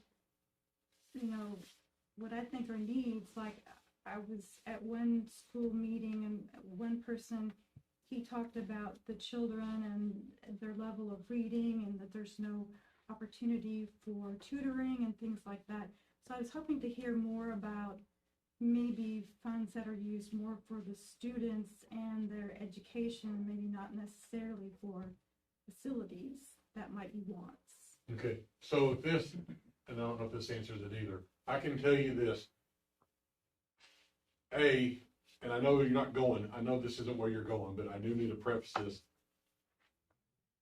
I feel like this bond is necessary and that we can't count on the 45 million in case it never happens. So this is independent, but let's just say we get our cake and we eat it too. I can tell you this, we'll try to be, I can assure you, no one cares more about this district and our kids and the needs of our school district than me. I can sure, but having said that, I will not be the sole decision maker. If and when we get to that point, we will have meetings just like this and talk about it. The only reason this was kind of developed internally, and I say that very loosely, is because the needs are glaring to us. If we get to any point, I will absolutely incorporate anybody and everybody to talk about things. And the kids' education is number one, education and safety. And we will do all of that because and the short answer is we will address all needs before we go to any wants. Any and all needs before we go to wants. And that is, like Andrew talked about, that's one good thing, the way this is written a little bit. Correct me if I'm wrong, Andrew, or expand on it.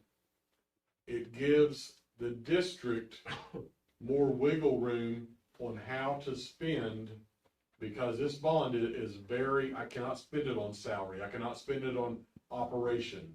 With the TIF money, it's a little bit different. It is still prescribed. There's capital project money, and then there's operational money that's a percentage on top of the capital projects. And so, yes, it's still prescribed, but it's on top of whatever else you're doing. It's not an existing tax today that's being directed. It's all new incremental taxes above your current collection. And this TIF money is not coming from all of the property owners. No, This is coming just from one just property owner. corporate. Yeah. That's what I understood. I wanted to make sure that was clear. From the TIF money, I guess in some ways, we're a little bit on the control side, but TIF money is only coming if EGA truly comes. Yeah. Right. We were optimistic, but we've been down this road before. We were there before the last vote, and it didn't happen with the now. So optimistically, this happens. From the Inola Industrial Authority's responsibility to prioritize and fund the projects that have been prescribed, it's several years out before the Inola Industrial Authority will issue any money to the school.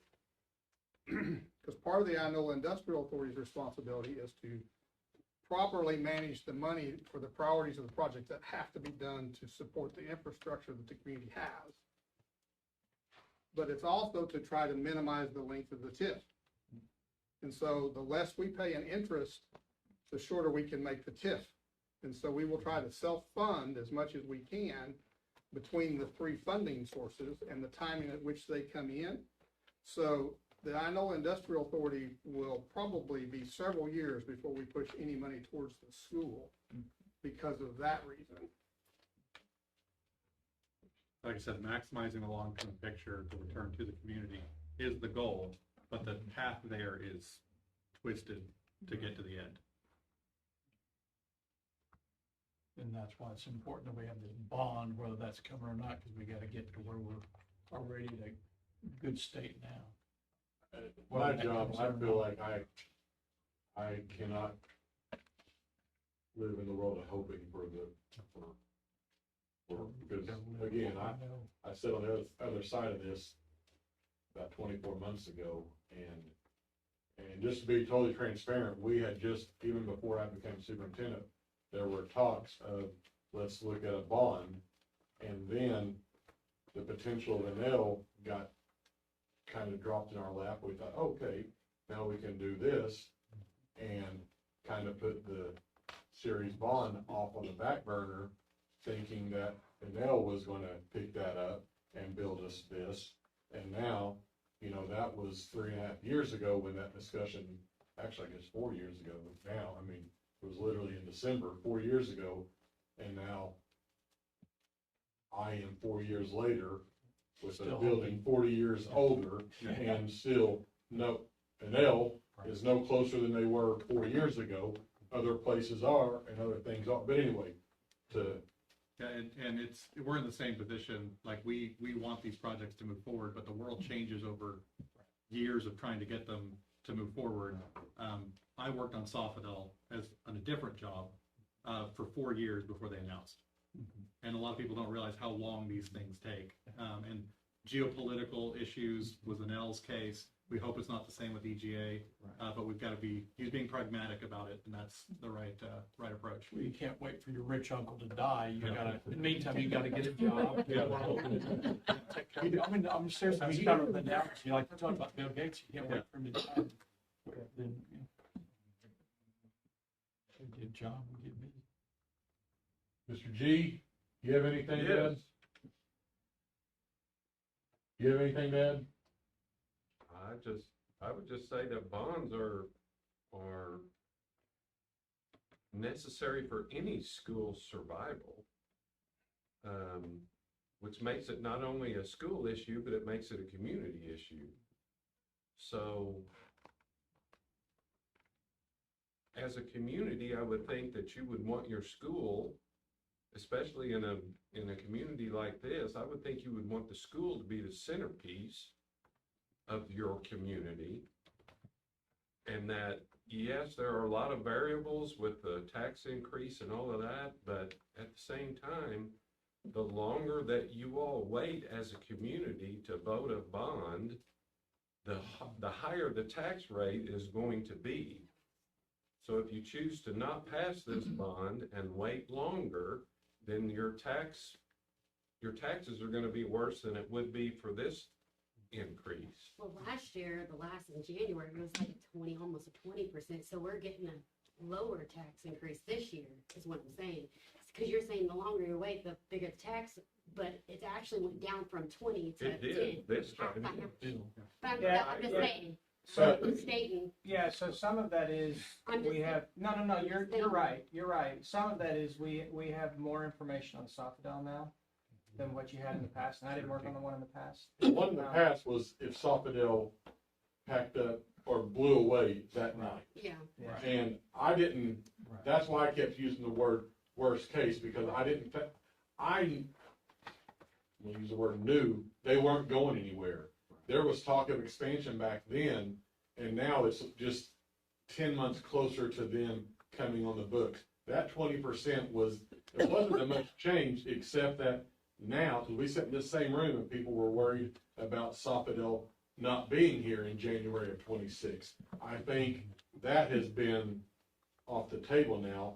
Everybody's comfortable that they're gonna be here in January. So that in and of itself, that was not counting that $83 million net assessed valuation coming on the books.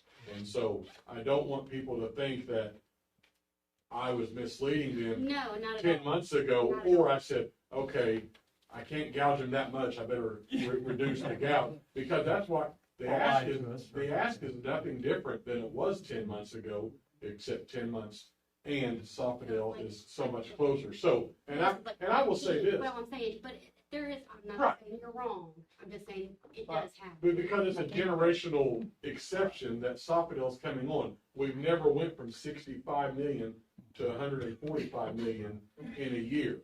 I mean, it's always went up 2 to 3%. And so, and I want to say this might, and I, when Channel 6 came out, this is not easy for the board, for the school.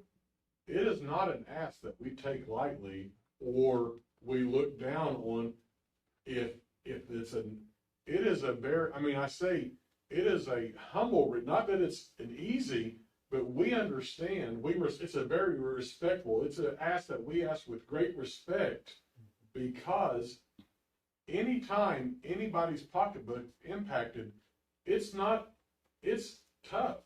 And so please don't think that it's taken lightly. This decision has been years and years, and even though it's just my third year in this has been, I feel like, coming, and the hardest thing for a superintendent is to be the guy that asked for a tax rate increase when it's a foreign concept to the community, and that's a good thing, and it's 100%. There is not any part of me that thinks I will ever have to sit in here and tell you about a tax rate increase. I'm gonna sit there next time and tell you no tax increase. I probably won't throw the second part of it. We'll bring it up. If you're not here, it won't get discussed. But with all due respect, that I will be able to say no tax increase, and then I'll mute you. And so anyway, so I just want people to know it is something that has been thought about, and if it doesn't go that way, I understand that. But and please. And I truly believe you will understand that, and it'll devastate you that if it doesn't pass, it'll devastate you that it didn't happen, like the school's not being built, but it also, like, if it passes, then you'll still, feel for people, you know what I'm saying? Because I know you before you were a superintendent. You were driving my son on a school bus, today. My son's autistic, and he got to know him on a bus, and my son would never talk to anybody, but he talked to him, and my son was missing, and he found my son, and so I know him before this, so he is a good guy. I know that. So I don't want anybody to see him as a bad guy. Asking for these things. If you don't personally know him, he's not a bad guy. So my children went to school here from 2001 to the last one graduated in 2019. And I'm not from Inola, I'm from Owasso. I grew up in Owasso. We moved here for church and it didn't pan out. So I asked my kids, where you want to live? They said, Inola. And of course, at that time, my littlest one was only a year and a half old. But I do know in those 18 years, I didn't know all the different things that go on, but I know this. There are teachers, administrators, they didn't just do their one job, they did several. And my kids are still alive and they got a great education. Two of them already have college educations, one's from the Army Guards. So I'm just saying that, even if this didn't pass, I know Jeb wouldn't go around, well, that Steve probably didn't pay for it. He's not gonna act that way. They're going to continue to do what they've always done. The 18 years I had kids here, they're going to make the best of what they have, and then go from there. And so, I do know that. On the tax increase, so number one, it was really never going to be 20%, but that's kind of how that had to be put out there. Okay.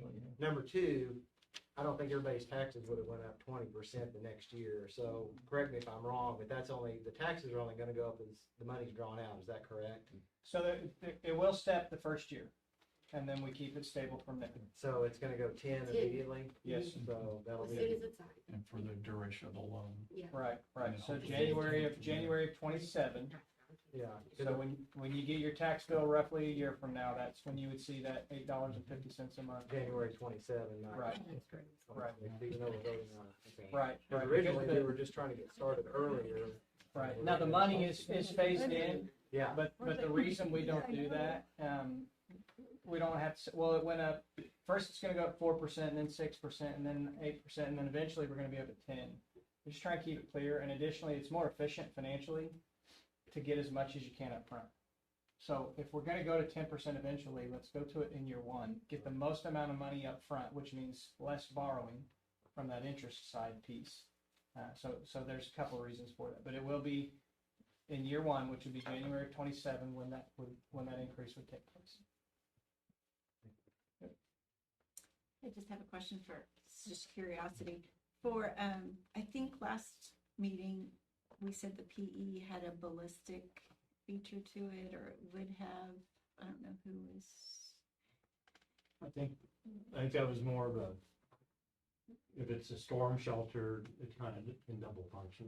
Okay. Because it'll lock down. It was like an example. kind of Easier thing. lockdown, a lot more secure and everything. So I didn't know if the regular nowadays with just the environment we now live in, do any new facilities incorporate some security features that have ballistic features for active shooting situations? What we do for TPS, when we do secure vestibule entries, it's where the front door is just not open and allows, after the school day starts, after the kids are in, to get in, you have to come into a vestibule and go through, you have to be buzzed in, and you have to go through the administrative offices.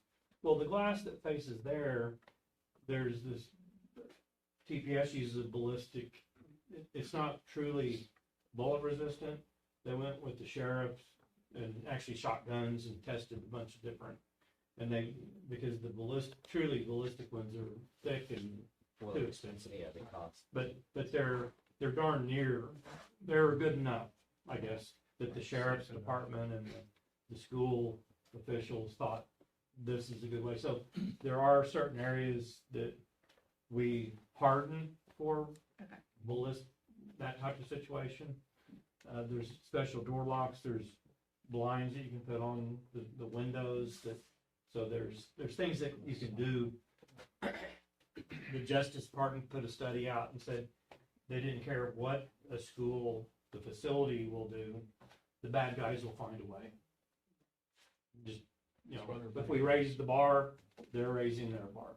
And so it was kind of depressing to read the report, because you hope that there is a bar that you can say, this is it. But based on what they said, it was, you do what you can.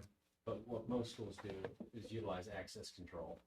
And that limits access into that front vestibule, into the school, by having either badge operators like you already have, or the camera software that intercoms into the front desk where they have to see you before they can unlock the door. I like, is it the swing, the 20-year-old wing? You have to have a key card to get into any of the classrooms. That's true, every exterior door. That's every door except the admin building. Oh, every door in here, even the older Yeah, ones too? they have it on every door. You can't get in the cafeteria. I like that. We don't carry very few physical hard keys. This will get you in every classroom, in the door, and we can control They can't open the door. what door I have access to. And that's why that's why I was holding that door, because I didn't program today to leave that open from Yeah, 5:30 to 6. I just didn't know every one of them in here did. Classroom doors, classroom, exterior, at all buildings except the admin building. I like that a lot. Plus that, if you use that card, it'll probably record what card was used on what door, 100%. what time, so there's I also 100%. traceability. I do want to brag because it's kind of been over several years. The security when I moved back here, I had no idea that our town had upgraded to the security level we have.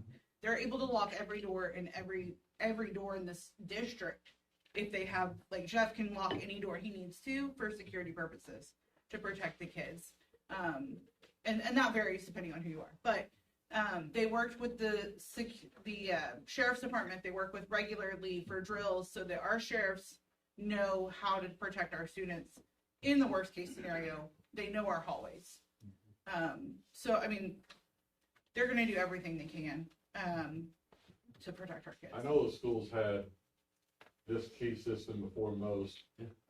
All exterior windows have a security film on it that not only cuts down, makes it more energy efficient, but it's not bulletproof, but it is shatterproof, and it will just stay up there. And yes, Whit's right, they can get in eventually, but it takes, I mean, it's more than taking a hammer and getting in. That's on every exterior window in the district. Efficient, but there is a safety film on there. Matter of fact, I know that because we had a window get broke and we got it replaced, and now I'm calling the tent company to come put a new on that one. So, but yes, safety wise, and that was part of a bond several years ago with the key card system and the window film, among other. Oh, and if you have not seen our security camera system, it is as good as, same one with the city. The police and the sheriff's office can log on and watch it if need be. It is phenomenal. I can sit there and look at any, security, and, yeah, Mr. Holstein's right. If I buzz in, it'll say who buzzed in, what number, what time. If it gets denied, we can do that as well. So, last thing that I'm gonna say please, I'm gonna say it one more time, ask, email, call. I am not going to respond to Facebook questions. My wife has an account, I don't, and so I don't, that doesn't mean, so if someone asks on Facebook, just please tell them to call or email me, and I'll be glad to answer any questions. If I don't know, I'll get one of these guys and I'll get back with you very quickly. But, the Facebook answering does not turn out very well if we start going through that. Tracy? Mr. Turner, I just wanted to add one thing. Ms. Thomas and I are meeting with a family on Thursday to determine if they would like to bring their children to our elementary, and she said, can I have a tour of the school? And so of course, we're gonna give you a tour of the school if that's what you're asking for, but I would love for it to be something that everyone is proud of and can step in here. Coming from a private school, this family already lives here, but I want them to feel proud of what they see here, and it's as good as it can get right now, but we look forward to great things. And I graduated from this building and that gym, and this was my high school, and I look forward to paying it forward to other families and children. My grandchildren don't live here, but I'm gonna pay it forward to someone else. Anything else? Got the experts here for a few more minutes. We're on overtime now. Thank you guys for taking your time out. Sure. I know you guys have families. Clinton, did I interrupt you? Did you have something? Okay. Anybody else? Okay, I appreciate your time. Vote is in 2 weeks from today. Early voting is 2 weeks from last Thursday, Friday. Thanks so much.